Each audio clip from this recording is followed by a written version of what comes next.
नमस्कार। आज भारत चीन सीमा पर एक बार फिर तनाव है, लेकिन 1962 और आज की स्थिति में केवल एक अंतर है। उस समय हमारा नेतृत्व हिंदी चीनी भाई भाई की झूठी सपनों की दुनिया में खोया हुआ था। केवल सेना ही जागी हुई थी, जबकि आज सेना के साथ पूरा देश जागा हुआ है। दुनिया का सैन्य इतिहास वीरता की कहानियों से भरे ही भरा पड़ा हो, परंतु रेजांगला की गौरव गाथा हर लिहाज से शहादत की अनूठी मिसाल है। चीन द्वारा तिब्बत पर बलात् कब्जा किए जाने के बाद 1949 में भारत द्वारा दलाई लामा को शरण देने के बाद से ही भारत पर चीन की निगाहें टेढ़ी हो गई।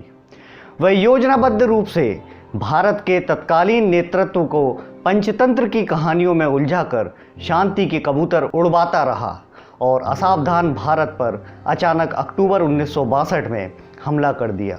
लद्दाख और मैकमोहन रेखा से लगी सीमा पर उसके सैनिक भारत में घुस आए, किंतु भारतीय सेना के वीर जवानों ने लद्दाख की दुर्गम बर्फीली चोटी पर वीरता एवं शहादत का ऐसा इतिहास लिखा था जिसे कभी भुलाया नहीं जा सकता। भारतीय सेना के वीर जवानों के जज्बे का ही परिणाम था जिसके चलते 20 नवंबर को चीन सीज फायर के लिए मजबूर हो गया था। बेशक भारत को इस युद्ध में आधिकारिक रूप से जीत नसीब नहीं हुई, परंतु सामरिक दृष्टि से सर्वाधिक महत्वपूर्ण माने जाने वाली रेजांगला पोस्ट पर यहाँ के जाबाज जवानों ने हजारों चीनी सैनिकों को मार गिराया था। इस युद्ध में भारतीय सेना के 4 जवानों को परमवीर चक्र प्राप्त हुए। उनमें से 3 को यह गौरव मरणोपरांत प्राप्त हुआ। आइए आज उनमें से 2 परमवीरों की गौरव गाथा पर नजर डालें।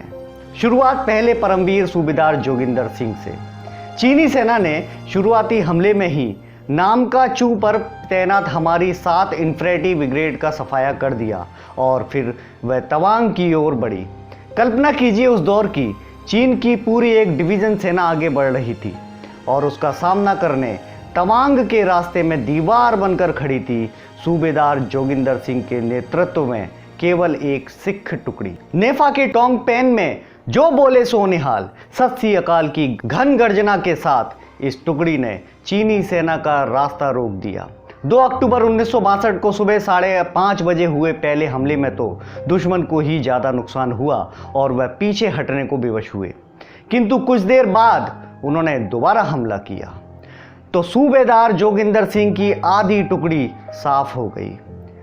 उनकी स्वयं की जांग में भी गोली लग गई, लेकिन हर जाबाज के मन में तो जुनून था कि जीते जी दुश्मन फौज को आगे नहीं बढ़ने दूंगा। लेकिन उस समय की हमारी शर्मनाक कमजोरी तो देखिए कि सेना के पास पर्याप्त गोला बारूद भी नहीं था। चीनी सेना ने जब तीसरा हमला किया तो मुकाबला करने को हमारे उन वीर सेनानियों के पास रह गई थी केवल खुकरी और खंजर की तरह इस्तेमाल करने को संगीनें। उन सैनिकों में से अधिकांश ने जूझते हुए अपनी जान गंवाई। अगर कुछ जिंदा पकड़े भी गए हों तो उनकी कोई जानकारी चीन ने कभी नहीं दी। दूसरी अमर शहादत की कहानी है मेजर शैतान सिंह की। वे 17,000 फुट की ऊंचाई पर चुसूल सेक्टर की रेजांगला पोस्ट पर अपनी 13 कुमाऊं बटालियन के कुल 124 जवानों के साथ चीनी सेना का सामना करने को मुस्तैद थे। इस युद्ध की खास बात यह थी कि चीनी सैनिक जहां पहाड़ी क्षेत्र की भौगोलिक परिस्थितियों व बर्फीले मौसम से पूरी तरह अभ्यस्त थे, वहीं मैदानी क्षेत्रों से गए भारतीय सैनिकों में से कईयों ने तो बर्फ से लदी पहाड़ियां पहली बार देखी थी। अतः स्वाभाविक ही उनके लिए परिस्थितियां पूरी तरह प्रतिकूल थी। हथियारों की बात करें तो भारतीय जवानों के पास वे राइफल थीं जिनमें एक बार में केवल एक ही गोली मारी जा सकती थी और द्वितीय विश्व युद्ध के बाद जिन्हें बेकार घोषित किया जा चुका था, जबकि चीनी सेना के पास मोर्टार तोपें और स्वचालित बंदूकें थीं। रेजांगला पोस्ट पर तैनात इन वीरों की कठिनाई उस समय और बढ़ गई जब 17 नवंबर की रात आए तेज आंधी तूफान के कारण इस बर्फीली चोटी पर मेजर शैतान सिंह भाटी के नेतृत्व में मोर्चा संभाल रहे सी कंपनी से जुड़े इन 124 जवानों का संपर्क बटालियन मुख्यालय से टूट गया। ऐसी विषम परिस्थिति में चीनी सैनिकों ने रेजांगला पर 18 नवंबर को सुबह 4 बजे हमला कर दिया। दूसरी पहाड़ियों पर मोर्चा संभाल रहे अन्य सैनिकों को रेजांगला पोस्ट पर चल रहे इस ऐतिहासिक युद्ध की जानकारी तक नहीं थी। सूर्योदय से पूर्व हुए इस युद्ध में हमारे बहादुरों की वीरता देखकर चीनी सेना सख्ते में आ गई। दुश्मन ने गुपचुप हमला किया था, अतः उसे इतने जबरदस्त प्रतिरोध की कल्पना भी नहीं थी। सतर्क कुमाऊनी जवानों ने सम्मुख युद्ध में जमीन को दुश्मन की लाशों से पाट दिया और चीन के आगे बढ़ने के मंसूबों पर पानी फेर दिया। लेकिन उसके बाद तोप, मोर्टार और ऑटोमेटिक हथियारों ने समूचे भारतीय बंकर नष्ट कर दिए। मेजर शैतान सिंह के एक हाथ और एक पैर में मशीन गन की गोलियां धंस चुकी थी, किंतु वे अपने सैनिकों का हौसला बढ़ाने में लगे हुए थे। जिसने भी उन्हें उठाकर सुरक्षित स्थान पर ले जाने का प्रयास किया, उसे उन्होंने केवल शत्रु पर ध्यान केंद्रित करने का निर्देश दिया। आधुनिक शस्त्र अस्त्रों से लैस चीनी सेना को भारतीय सेना ने 303 और ब्रेन पिस्टल के जरिए ऐसी साहसिक जवाब दिया जो शायद किसी भी सैन्य इतिहास में कभी भी दिखाई नहीं देगा। कंपनी के 124 जवानों ने हजारों चीनियों के दांत खट्टे कर दिए। पीकिंग रेडियो ने भी तब केवल रेजांगला पोस्ट पर ही चीनी सेना की शिकस्त स्वीकार की थी। बर्फ से ढके उस क्षेत्र में मेजर शैतान सिंह का मृत शरीर 3 महीने बाद पाया गया।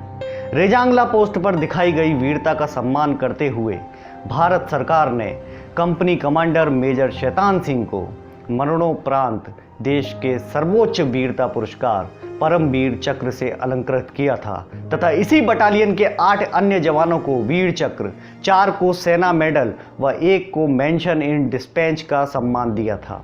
इसके अलावा 13 कुमाऊं के CO को AVSM से अलंकृत किया गया था। भारतीय सेना के इतिहास में किसी एक बटालियन को एक साथ बहादुरी के इतने पदक अब तक कभी नहीं मिले। सरकार ने चार्ली कंपनी की वीरता को देखते हुए बाद में एक अहम निर्णय लेते हुए कंपनी का दोबारा गठन किया तथा इसका नाम रेजांगला रखा। इस युद्ध की सबसे खास बात यह थी कि जब गोलियां खत्म हो गईं तो जवानों ने हथियारों का इस्तेमाल लाठियों के रूप में किया। भारतीय गुप्तचर एजेंसी रॉ के पूर्व अधिकारी RK यादव ने अपनी किताब मिशन R&W में इस बात का खुलासा किया है कि गोलियां खत्म हो जाने के पश्चात भारतीय जवानों में से एक सिंह राम ने तो हथियार और गोलियों के बिना ही चीनी सैनिकों को पकड़ पकड़ कर मारना शुरू कर दिया था। सिंह राम ने चीनी सैनिकों से मल्ल युद्ध प्रारंभ कर दिया एवं चीनी सैनिकों को पकड़ पकड़ के पहाड़ी से टकरा टकरा कर मौत के घाट उतार दिया।